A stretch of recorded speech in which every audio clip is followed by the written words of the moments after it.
سلام برای بچه خفن یوتیوب، خیلی خوش اومدی به چنل من میم اجدا. من حسینم از چنل میم اجدا. آقا امروز اومدیم میمای موینی پور رو نگاه کنیم و ببینیم موینی پور چی هست، از کجا اومده، طعمش چیه، چطوریه. آقا اگه این ویدیو رو داری نگاه میکنی و تا حالا موینی پور نخوردی، این میم وارد توه. وایس الان میسازم میبرم. خب آقا ساختمش، همین الان سریع ساختمش. کسایی که تو حوزه میم فعالیت میکنن میتونن بذارن، نشیده خوبیه. تا حالا کسی هست که تا الان نخورده باشه؟ خب بچه امروز اومدیم با ویدیو موینی پور میماشو ما نگاه کنیم و هر کسی با این کیک یه دونه ترکیب برنده داره. من خودم با شیر کاکائو میخورم، بعضی با لیموناد میخورم، بعضی با شیر میخورم، بعضی هم خالی میخورم. شما ترکیبتون چیه؟ حتما تو کامنت ها بهم بگید. لایک و ساب یاد نره، زنگوله هم بزن. بریم سراغ ویدیو. لیتس گو.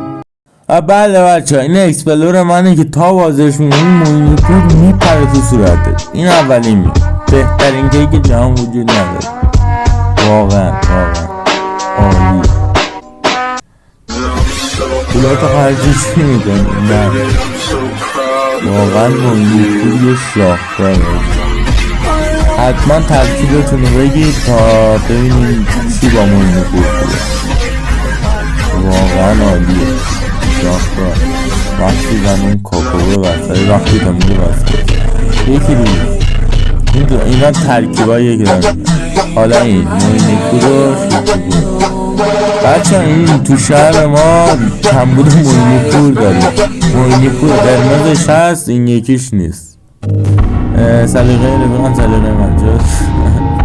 پچ هم خوبه ولی من زیاد خوشم نمیاد. موینی پور، فقط موینی پور، فقط با یه عکس ملت باش.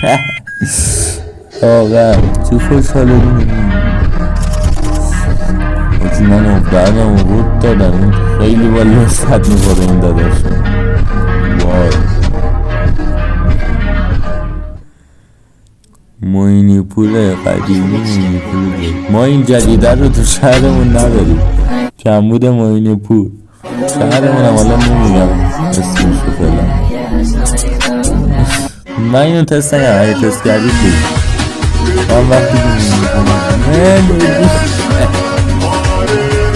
انرژی میده با یه بس تریاک میده. یادم آهنگت خوشم نمیاد. دوست دارم موینی پور. آره موینی پور، موینی پور، آره موینی پور. خیلی قشنگه. ترم که میدون یعنی چی؟ یعنی موت شده. اینو بیاد دخت دیگه. حالا موینی پور و شیبا و موینی پور مغز تو داری میگه این میمون درست کرده.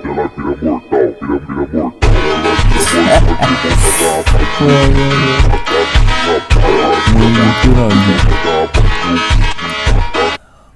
خب بچه ها این میمم کوتاه بود، فقط به خاطر اینکه بیام تو یوتیوب و با هم حرف بزنیم و یه تیکم موینی پور، چیزی که تازه ترند شد، تازه که نه خیلی وقت ترند شد، الان خیلی سر و صدا کرده، یکم صحبت کرده باشیم و تو کامنت ها با هم حرف بزنیم. این ویدیو رو اوکی کردم. حتما نظراتتون رو تو کامنت ها بگید و بگید ببینم چه ترکیبی باش داری. لایک، ساب، زنگوله، چنل یادت نره. عشق منی، ممنون از حمایتت. ماچ بد.